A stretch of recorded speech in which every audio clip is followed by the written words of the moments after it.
Salut les alchimistes, bienvenue dans cette nouvelle vidéo où je vais vous parler de la liste Blitz Utopie. On va voir le gameplay de cette liste ainsi que des petits conseils tactiques et puis ensuite les profils détaillés vraiment au peigne fin.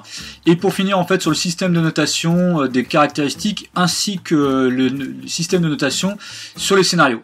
Voici donc la liste Utopie, elle est composée de 6 figurines. En totalité, vous avez 175 points de figurines, donc ça respecte bien les 180 points d'une liste Blitz maximum. Vous avez 16 points d'action, donc elle est composée du héros Capitaine Evan, du sourcelier qui est l'alchimiste, l'homoncule, le nécromorphe, le flibustier et le gardien de Khora. Alors au niveau du gameplay de cette liste, je dirais que vous allez jouer d'une part avec Evan qui va pouvoir tirer, vous allez pouvoir jouer avec le sourcelier qui lui va pouvoir baisser la défense ainsi que le combat des figurines adverses. Vous allez devoir jouer aussi avec les effrayants aussi bien du nécromorphe que de l'homoncule qui vont pouvoir donner ainsi des dés de malus en fait aux ennemis, sur la puissance de combat et d'attaque du flibustier et puis sur le gardien de Khora qui lui va pouvoir enliser les figurines adverses. Donc en fait, en totalité, vous avez vraiment une liste assez polyvalente en fait, mais il faut faire attention, elle est fragile parce que vous avez une défense assez basse en fait pour l'ensemble des figurines et assez peu de points de vie. Donc vraiment, il faut jouer sur les atouts de chaque profil, chaque figurine, en choisissant bien les options en fait de jeu pour chaque figurine que vous allez jouer en partie. On voit donc en détail les profils. On va commencer, honneur aux dames, par Capitana Evan. Donc voilà, c'est le héros de votre faction. Elle a 10 points de vie, donc 3 blancs, 4 jaunes et 3 rouges. Elle est 7 en esprit, 6 en réflexe, ce qui est beaucoup. Hein, c'est vraiment beaucoup au-dessus de la moyenne, même beaucoup plus que les Calimans qui ont souvent 5. Vous avez 4 en combat, 11 en défense. Elle a 4 points d'action. Ses valeurs de déplacement, c'est du 4-6-10, hein, donc 4 en marche, 6 en charge et 10 en défense. Donc de taille 2, hein, c'est la taille de la figurine. Elle est chef, elle a la compétence aussi avarie.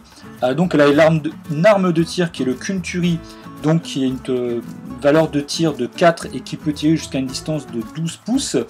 Elle a des charges alchimiques, donc elle en a 4, je vais expliquer un petit peu ce que c'est. Et elle a aussi la compétence Maître Kunturi. Ses valeurs, sa table de dommages, donc elle en a 2, donc pour le combat c'est 2-2, 3-3, 4-4, et pour le tir c'est 2-3-3-3, 4-5. Voilà, donc au niveau de, elle coûte 44 points. Au niveau de, de ses compétences, donc on va commencer par les charges alchimiques, hein, donc il y en a 4. Donc les Kunturi, donc son arme de tir, sont des armes de tir qui peuvent être utilisées normalement une fois par tour. Donc voilà, elle peut normalement utiliser cette arme de tir normalement une fois par tour. Vous pouvez dépenser une charge alchimique par tour pour faire un tir supplémentaire normalement. Dans ce cas, la charge alchimique est détruite, donc vous devez cocher le petit rond. Et le porteur subit un dommage après le tir. La figurine ne peut pas dépenser de charge alchimique s'il ne lui reste plus qu'un seul point de vie. Voilà. Donc vous allez voir un petit peu, je vais expliquer parce qu'elle est maître Kunturi, donc il y a un truc un peu spécial. L'avarie. Donc si Evan obtient un double 1 sur un jet de tir, elle perd immédiatement la compétence maître Kunturi. Le maître Kunturi, qu'est-ce que c'est? Donc c'est une fois par tour, au cours de son activation ou en réaction, Evan peut effectuer gratuitement une action de tir avec un Kunturi. En totalité, elle peut effectuer 2 tirs par tour sans utiliser de charge alchimique et elle peut utiliser 2 charges alchimiques par tour au lieu d'une seule. Donc c'est grâce aussi au maître Kunturi. Donc en totalité, si je ne dis pas de bêtises, vous pouvez faire donc déjà un tir gratuit. Donc voilà, un tir gratuit. Vous pouvez faire le tir grâce le tir normal, je dirais. Hein, voilà. Ensuite, vous pouvez utiliser 2 charges alchimiques par tour, ce qui fait qu'en totalité, elle peut faire jusqu'à 4 tirs par tour. Voilà. Au lieu de, normalement, avec un autre tireur de cette faction, qui a aussi des charges alchimiques, vous pourriez faire que 2 tirs. Evan peut en faire jusqu'à 4. Voilà. Et pour finir, la compétence chef, donc ça c'est assez connu sur pas mal de figurines des autres factions. Donc une figurine dotée de cette compétence possède une aura, donc une aire d'effet, dont le rayon est égal à son esprit, donc c'est 7. Tout figurine ami situé dans cette aura peut remplacer son esprit par celui du chef pour tout jet associé à cette caractéristique. Donc c'est par exemple ici l'homoncule qui a, si je dis pas de bêtises, il a il me semble 5 en esprit, c'est bien ça. Et bien s'il est dans l'aire d'effet des 7 pouces de Capitana Evan, il pourra utiliser 7 d'esprit au lieu de 5. Donc si par exemple on lui jette une formule alchimique sur lui, voilà, donc c'est très utile. Et pour finir, en plus de ça, la figurine donc Capitaine Evan, elle peut toujours utiliser les dés blancs pour l'initiative, au début du tour, même si elle est en jaune ou en rouge. On continue ici avec le flibustier, donc qui coûte 25 points. Dans une liste Blitz, vous pouvez en recruter jusqu'à 3. Il a 10 points de vie, donc 3 blancs, 4 jaunes et 3 rouges, 6 en esprit, 4 en réflexe, 4 en combat, 10 en défense, il a 2 PA, les valeurs de mouvement c'est 4, 6, 10, taille 2 hein, là, au niveau de la taille, il a l'enchaînement, l'abordage, la table de dommages c'est 2, 2, 3, 3, 4, 5. Alors l'enchaînement, bah, ça c'est une compétence que l'on connaît bien aussi sur pas mal d'autres listes. Voilà, quand une figurine dotée de cette compétence réussit un jet de combat lors d'une carte d'attaque, qu'elle ait infligé des dommages ou pas, elle peut tenter immédiatement et gratuitement un second jet de combat contre le même adversaire avant que celui-ci ne puisse répliquer. Pour le second jet de combat, l'adversaire est inactif et les dommages sont décalés une colonne à gauche dans le tableau de dommages. Elle ne peut obtenir qu'un seul jet de combat supplémentaire par carte jouée. Donc c'est-à-dire que s'il combat contre une figurine, admettons il joue en premier, il va lancer ses dés, par exemple il charge, il a 3D, voilà, il jette 3D, s'il réussit à passer la défense, eh bien il va relancer tout de suite 2 dés avant que l'adversaire ne puisse répliquer, et s'il arrive à le toucher, les dommages seront décalés en fait à gauche comme si vous jouiez en fait une rapide. Et l'abordage, l'abordage c'est lorsqu'il charge, la figurine gagne un dé de bonus au jet de réflexe. Lors d'un combat où la figurine ne charge pas, si elle obtient un dé bonus sur le jet de combat grâce à son choix de carte de combat, elle obtient également un dé bonus sur le jet de réflexe. Voilà, donc c'est assez pratique, c'est vraiment un beau combattant. En plus, avec la table de dommages qu'il a, bah, vous voyez, il peut vite faire facilement en un seul PA, je sais pas, entre 6, 5 dégâts. Voire si vous avez énormément de chance, bah, vous pouvez faire, je dirais, jusqu'à 10 dégâts maximum, si vous, 9 dégâts si vous avez vraiment énormément de chance. C'est-à-dire vous faites une double masse sur le premier jet et vous refaites une double masse sur le second jet, donc ça sera décalé à gauche, ce qui fait que vous tomberiez en masse H. Donc voilà, jusqu'à 9 dommages. Sincèrement, bon, moi en le jouant, je l'ai joué quelques fois, je suis jamais tombé là-dessus, mais ça peut arriver potentiellement, c'est tout à fait possible. En plus, avec un cadre de réflexe et avec des bonus que vous avez lors de l'abordage, voilà, c'est vraiment un très beau profil qui coûte 25 points. Voilà, il a un coût en points, mais c'est un super combattant. On continue ici avec le Nécromorphe, donc il coûte 23 points. Donc lui il a 9 points de vie, 3 blancs, 3 jaunes et 3 rouges. Il a 6 en esprit, 3 en réflexe, 4 en combat, 10 en défense, 2 PA, 4, 6, 10 au niveau des mouvements. Il est effrayant 15 et il a la compétence toucher fielleux. Au niveau de la table de dommages c'est 1, 1, 2, 2, 3, 3. Alors vous allez dire, c'est un peu bizarre, c'est pas beaucoup, mais vous allez comprendre un petit peu l'utilité en fait de cette figurine, ce profil. Donc effrayant 15. Donc, avant qu'un combat soit initié par ou contre une figurine dotée de cette compétence, la figurine adverse doit effectuer un jet d'esprit d'une difficulté de 15. Si c'est un échec, tant qu'elle sera en combat avec cette figurine, elle subira un des malus à tous ses jets. Les effets de plusieurs figurines effrayantes sont cumulatifs. Donc, comment ça se passe? Si, admettons, le Nécromorphe va charger, ou bien s'il se fait charger par une figurine, l'adversaire doit faire un jet d'esprit. Et donc, réussir 15. C'est-à-dire qu'il va lancer 2 dés de son état de santé, plus son esprit, et il doit faire au moins 15. Donc si admettons il a 6 en esprit, il va jeter 2 dés, ça veut dire qu'il va falloir qu'il fasse au moins 9 avec 2 dés, donc 9 plus 6, 15. S'il réussit à faire 15 ou plus, il n'est pas effrayé. Par contre, s'il fait en dessous, il est effrayé, et dans ces cas-là, il a un démalus à tous ses jets. Donc aussi bien au réflexe, au combat, et puis, je sais pas moi, à l'esprit, s'il doit faire un jet d'esprit, etc. quoi. Et en plus de ça, effectivement, c'est cumulatif avec d'autres effrayants. Si par exemple, vous avez cette figurine-là qui est effrayante aussi, qui effraie aussi la même figurine qui serait effrayé contre le Nécromorphe, bah, il a 2 dés malus. Le toucher fielleux, donc lorsque le Nécromorphe inflige des dommages à une figurine adverse au combat, celui-ci doit cocher tous les points de vie de la même couleur que la dernière qu'elle a coché. C'est-à-dire qu'admettons, si vous faites une double épée, donc 1 dégât à une figurine adverse, et vous lui cochez juste un point de vie blanc, bah, vous cochez quand même tous les points de vie blancs. Donc si admettons vous tapez sur une figurine qui a 4 points de vie blanc, même en faisant qu'un seul dommage, finalement vous lui enlevez tous les points de vie blancs. Et pareil pour les jaunes et pareil pour les rouges. Donc, comment dire, tactiquement, il y a des trucs super intéressants à jouer. Et quelquefois, je sais pas si vous jouez contre une figurine qui a 4 points de vie en rouge, mais qui a tous les points de vie blancs et jaunes de cocher, ben, il suffit que vous fassiez une rapide, il suffit que vous le touchez et vous le tuez instantanément. Et puis aussi, il faut pas oublier que contre certaines factions, je prends le cas de Berak par exemple, qui a tous ses points de vie en rouge, le Nécromorphe vous lui lancez dessus, bah, s'il touche Berak, il le tue instantanément. Pareil par exemple contre le Wallozi où certains n'ont que des points de vie blancs et jaunes. Voilà, il y a quelques trucs comme ça. Bon, ça reste quand même assez marginal. Hein. Il y a quand même assez peu de figurines, mais le Nécromorphe c'est une figurine qui a assez crainte en jeu pour cette particularité. On continue ici avec le Gardien de Khora. Donc lui, il coûte 19 points. Il a 8 points de vie, donc 3 blancs, 2 jaunes et 3 rouges, 7 en esprit, 4 en réflexe, 3 en combat, 10 en défense. Il a 2 PA, 4, 6, 10 au niveau des mouvements, sans peur, allonge en étranglement, et sa table de dommages c'est 1, 2, 2, 3, 3, 4. Alors, sans peur, bah ça c'est simple, hein. C'est-à-dire que cette figurine dotée de cette compétence n'a pas besoin d'effectuer de jet d'esprit contre les figurines effrayantes, elle réussit automatiquement le jet. Donc si par exemple il combat contre les figurines qui sont effrayantes, par exemple lui et eux, et l'homoncule et le nécromorphe sont effrayants, voilà, c'est-à-dire que s'il devait combattre contre ces figurines, il n'a pas besoin d'effectuer le jet, c'est réussi automatiquement. L'allonge, bon ça vous connaissez, c'est-à-dire qu'il n'a pas besoin d'être au combat socle à socle contre une figurine, il peut être jusqu'à 1 pouce ou moins de la figurine pour la combattre, et si c'est le cas, eh bien il ne peut pas être blessé. Ça lui donne vraiment un super avantage.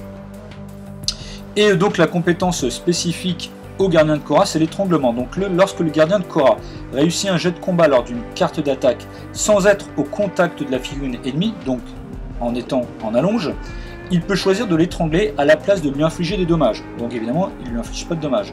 Tant qu'elle est étranglée, la figurine ne peut pas se déplacer. Pendant son activation, la figurine ennemie peut effectuer des jets de réflexe en opposition avec le gardien en dépensant 1 PA pour chaque jet. Le gardien de Korra ne dépense pas de PA pour effectuer le jet de réflexe en opposition, donc c'est gratuit pour lui. L'étranglement prend fin dès que le gardien perd un de ses jets, ou s'il joue une carte autre que inactif, ou si une des deux figurines est déplacée. Donc vous avez bien compris le truc, hein, c'est-à-dire que, admettons, il va venir charger une figurine, il fait un jet de combat, admettons, il réussit à passer la défense de l'adversaire, il décide d'étrangler la figurine et finalement de ne pas faire de dommages. La figurine ne peut même pas l'engager parce que engagement c'est un déplacement, donc c'est-à-dire que la figurine est bloquée et pour se débloquer, il va falloir qu'elle fasse des jets de réflexe en opposition, elle devra dépenser 1 PA pour faire le jet de réflexe en opposition, le gardien c'est gratuit, et tant qu'il ne gagne pas le jet de réflexe en opposition, il ne peut pas se déplacer. Donc c'est extrêmement contraignant, hein. Et sur pas mal de scénarios où les figurines doivent se déplacer, ben, ça peut être vraiment intéressant. Surtout que par exemple, bon là dans cette liste vous en avez un, mais vous pouvez jouer jusqu'à 3 gardiens de Korra dans une liste, ce qui peut être aussi intéressant. On continue ici avec l'homoncule, donc lui il a 10 points de vie, donc 3 blancs, 4 jaunes et 3 rouges, il a 5 en esprit, donc c'est quand même assez faible, 2 en réflexe, c'est pas beaucoup non plus, 5 en combat et 9 en défense, il a 3 PA, 4, 6, 10, donc c'est vraiment une troupe comme on dit élite, il coûte 33 points, il est effrayant 14, ponction vitale, sa table de dommage c'est 2, 3, 3, 4, 4, 5, donc l'effrayant 14, bah, c'est comme ce que j'ai expliqué juste avant sur le nécromorphe. Donc voilà, c'est-à-dire que lorsqu'il va charger une figurine et qu'une figurine va le charger, il faudra qu'elle fasse un jet d'esprit, réussir 14, sinon elle est effrayée, elle a un dé-malus à tous ses jets. Ce qui est important avec lui, donc, c'est effectivement sa compétence propre pour ce profil, c'est la ponction vitale. Lorsqu'un homoncule inflige un ou plusieurs dommages à une figurine ennemie par une attaque, il se soigne automatiquement d'un point de vie. Ouais, c'est super intéressant. Et si une figurine ennemie est retirée du plateau immédiatement suite aux dommages infligés par l'homoncule, il se soigne automatiquement de 3 points de vie à la place. Donc vous avez bien compris le principe. En combat, s'il blesse, il se soigne d'un point de vie. S'il tue une figurine adverse, il se soigne de 3 points de vie. Donc vous voyez, c'est super intéressant. Évidemment, c'est une figurine qui est quand même un peu fragile parce qu'elle a 9 en défense. Cependant, il a 5 en combat, donc il touchera d'une manière générale quand même les figurines adverses. Voilà, et puis même s'il se fait toucher, il peut se soigner un petit peu au fur et à mesure qu'il va blesser. Donc un profil très simple à jouer, assez efficace, en plus avec l'effrayant. Vraiment très sympa, et en plus vous pouvez en jouer 2 dans une liste. Et on finit ici par le sourcelier, donc qui est l'alchimiste de la liste Blitz. Donc lui il a 9 points de vie, donc 3 blancs, 3 jaunes, 3 rouges, il a 8 en esprit, 3 en réflexe, 2 en combat, 10 en défense, c'est aussi 3 PA, 4, 6, 10 au niveau des mouvements, alchimiste du cercle extérieur haut, vive haut au niveau de la compétence, table de dommage c'est 1, 1, 2, 2, 2, 2, 2, voilà. Il coûte 31 points, vous pouvez en recruter qu'un seul. Donc évidemment ce n'est pas un profil de combat, on voit bien aussi bien par rapport à sa valeur de combat et aussi par rapport à la table de dommage, hein. C'est évidemment pas un combattant, il faudra l'utiliser à autre chose, à utiliser ses compétences, enfin ses formules alchimiques ou bien de le jouer en scénario. La compétence vive haut. Donc, déjà, on va commencer par l'alchimie du cercle extérieur haut. Donc, ça, c'est le truc vraiment classique, hein. À la fin d'une action, de marche, formule, de lancer une formule ou bien d'une concentration. Lorsque l'alchimiste puise dans un décor contenant un pion composant de son élément, il en récolte 4. Donc il faut qu'il soit à 1 pouce ou moins d'un composant pour le récolter. Si c'est le sien, il en récolte 4. Si c'est un composant qui n'est pas de son essence, par exemple le feu, la terre ou l'air, il en récolte 2. Il peut récolter qu'un seul pion composant par tour. Vive eau. Avant de lancer une formule, l'alchimiste peut dépenser un composant eau, donc un composant c'est un triangle, pour augmenter son niveau de concentration de 1. Donc, comme je le rappelle, lorsque vous ramassez un composant de votre essence, vous cochez 4 cases triangles. Donc, avant de lancer une formule, vous pouvez dépenser un composant eau pour augmenter votre niveau de concentration de 1. Ça, c'est assez intéressant, notamment pour lancer la deuxième formule fluidance dont je vais parler. Je vais parler justement maintenant de sa carte de formule alchimique. Il en possède 2. La première, c'est apathie, il n'a pas besoin d'être concentré puisque vous voyez c'est marqué entre parenthèses 0. Ça dépense un composant R, il peut lancer jusqu'à 10 pouces, donc ça va cibler une figurine adverse. La formule cible une figurine ennemie à portée, donc dans les 10 pouces. L'alchimiste choisit une carte d'attaque ou une botte, la cible ne peut plus choisir cette carte de combat. La formule prend fin lorsque la cible joue une carte d'attaque. Les améliorations, donc c'est 2 pour une cible supplémentaire à portée, et ou 2 pour que l'effet dure jusqu'à la fin du tour où la cible joue une carte d'attaque. Donc par exemple, vous allez lancer ça sur une figurine, voilà, et vous voulez plus qu'elle joue des cartes de brutal, ben, vous lancez, alors il va falloir que vous lanciez 2 dés de votre état de santé, vous allez additionner en fait votre niveau de concentration, et il faut faire égal ou supérieur à l'esprit adverse. Et dans ces cas-là, bah, vous dites, bah, par exemple, je veux plus qu'il joue lui de cartes de brutal. Donc la formule prendra fin lorsque la cible joue une carte d'attaque. Et évidemment, il ne pourra pas jouer de carte brutale pour ce combat, enfin pour cette carte d'attaque qui est jouée. Et bien sûr, vous pouvez, au niveau des améliorations, donc faire 2 pierres pour une cible supplémentaire à portée. Ça veut dire que, alors les pierres, au niveau des améliorations, c'est 4 maximum. C'est-à-dire que vous allez pouvoir lancer cette formule jusqu'à 3 figurines. C'est-à-dire d'abord la cible initiale, et après cocher 4 pierres maximum, donc pour 2 cibles supplémentaires. D'accord ? Parce que 2 pierres pour une cible supplémentaire à portée, ça veut dire que vous pouvez faire 2 cibles supplémentaires. Donc ça veut dire que vous pouvez lancer cette formule jusqu'à 3 figurines adverses. Et ou, parce qu'il y a toujours le et ou, vous pouvez faire aussi 2 pierres pour que l'effet dure jusqu'à la fin du tour où la cible joue une carte d'attaque. C'est-à-dire que par exemple, vous lancez la formule sur une cible, vous dites elle ne joue plus de brutal, et vous choisissez 2 pierres pour que l'effet dure jusqu'à la fin du tour où la cible joue une carte d'attaque. Donc même si c'est pas dans ce tour-là et que c'est le tour prochain, bah, la figurine pendant tout le tour elle ne pourra pas jouer par exemple de carte brutale si vous choisissez une brutale. Donc ça peut être très bien aussi lorsque vous jouez, je sais pas, par exemple pour le temple qui jouent souvent par exemple, admettons il y a l'Otarius et les novices, bah, ils vont avoir l'esprit brutal, hop, vous enlevez le brutal. Ou si par exemple vous jouez contre la garde Cobra avec les ombres qui jouent surtout de la rapide, vous enlevez la rapide. Voilà. Ou si vous jouez contre des figurines en fait qui ont l'expert quelque chose, l'expert normal, rapide ou brutal, bah, vous pouvez enlever une de ces cartes. Donc c'est vraiment intéressant tactiquement parlant. Ensuite la deuxième formule c'est fluidance, donc là il faut être concentré 2. Donc comme j'expliquais, n'oubliez pas le Vivzo parce que par exemple avant de lancer la formule, bah, vous pouvez dire je dépense un composant pour augmenter un niveau de concentration. Donc voilà, c'est super intéressant. Là, ça fait dépenser 2 composants R. Vous allez cibler aussi des figurines qui se trouvent jusqu'à 8 pouces du sourcelier. Donc la formule cible, une figurine ennemie à portée. La défense de la cible devient 9. Donc très intéressant si vous avez des figurines en face qui ont 12 de défense. Et son combat devient 2. Donc pareil, si vous lancez ça sur une figurine qui a 5 en combat, ou voire même en combat, bah, le combat devient 2, c'est vraiment assez puissant. De plus, la figurine effectue ses jets de couvert avec un démalus et ne peut bénéficier de la compétence furtif lorsqu'elle est la cible d'une charge. La formule prend fin lorsque la cible est blessée ou qu'elle vient d'effectuer un jet pour toucher en combat. Au niveau des améliorations, c'est 2 pierres pour une cible supplémentaire à portée, donc ça veut dire que vous pouvez lancer aussi cette formule sur 3 figurines maximum. Ou et ou, alors là ça sera pas et ou, ça sera ou parce que vous allez voir, c'est 3 pierres pour que l'effet dure jusqu'à la fin du tour où la cible est blessée ou qu'elle a effectué un jet pour toucher en combat. Donc cette formule vous allez pouvoir la lancer sur 3 figurines maximum et dans ces cas là la formule prend fin lorsque la cible est blessée, c'est à dire que la défense est à 9 au lieu de sa défense initiale. ou qu'elle vient d'effectuer un jet pour toucher en combat. C'est-à-dire que voilà, dès qu'elle va falloir faire un jet de combat et elle va devoir avoir le 2 en combat, au lieu de 4 ou 5 par exemple, donc la formule s'arrête à ce moment-là. Et ça donc jusqu'à 3 figurines. Ou alors vous le lancez que sur une seule figurine, mais vous faites 3 pierres pour que l'effet dure jusqu'à la fin du tour où la cible est blessée ou qu'elle a effectué un jet pour toucher en combat. Donc admettons, je prends un cas vraiment très extrême, vous lancez ça sur la lame de la garde tigre, qui est le cheval voilà, dans la triade de Jab, lui il a 6 en combat, ben, vous faites baisser son combat de 2 pendant un tour. Vous voyez, donc c'est extrêmement puissant. Donc il y a deux vraiment formules vraiment sympas qui sont assez offensives, hein, parce que ça va contrecarrer en fait un petit peu la puissance en fait des adversaires. Alors on passe maintenant au système de notation en fait des caractéristiques. Alors on commence par les points de vie. Donc les points de vie en fait ils en cumulent en totalité 56 points de vie pour 6 figurines, donc c'est à peu près une petite moyenne de 9, hein, ce qui est quand même pas mal parce que voilà c'est une bonne moyenne. Donc ça fait une notation de 6 sur 10 pour les points de vie. Au niveau de l'esprit, il cumule 39 points d'esprit pour 6 figurines, donc c'est une moyenne de 6,5.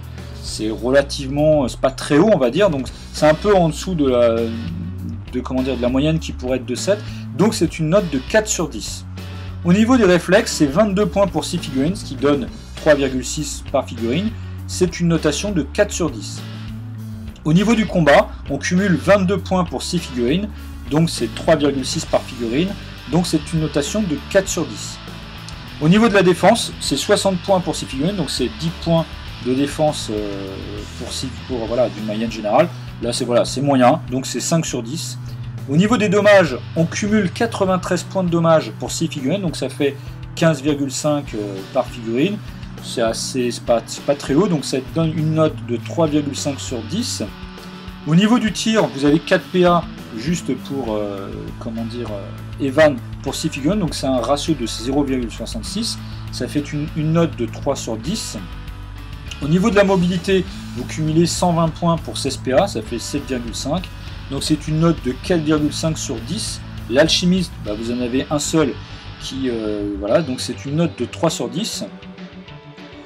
On passe maintenant à la notation sur les scénarios, donc les objectifs fixes, donc les bornes, les coffres, marchands de sable, lumière de la ville, les totems, les machines alchimiques, mercenaires, les puits, c'est une note de 6 sur 10. Les scénarios objectifs avec déplacement, transport de fonds, rap pénitentiaire, les esprits élémentaires, intrigue de Bab el-Assad, les combats de coq, Khorat Kalam, location de coffre-fort, les dégénérés, c'est une note de 6 sur 10 aussi. Les scénarios avec le mouvement, donc route du froid, marché de la corne, les sports, les téléporteurs, conquête territoriale, collecte de pierres, ressources, empreintes, sous silence, c'est une note de 5 sur 10. Les scénarios atypiques, carnaval de récolte, au feu, chasse à 10, chasse aux fuisseurs, bouche d'égout, sous le sable, c'est une note de 5 sur 10. Et pour les scénarios avec alchimie, machine alchimique, téléporteur, au feu, rap pénitentiaire, lumière de la ville, esprit élémentaire, sous le sable, c'est une note de 4 sur 10. Voilà, j'espère que cette vidéo vous aura plu et que ça vous aura donné envie de jouer cette liste Blitz Utopie. N'oubliez pas, peu importe les figurines et la liste Blitz que vous jouez, l'important c'est ce que vous en faites dans les scénarios. En attendant, je vous dis à bientôt pour une prochaine vidéo et n'oubliez pas le mot à crier très très fort. Alchimie!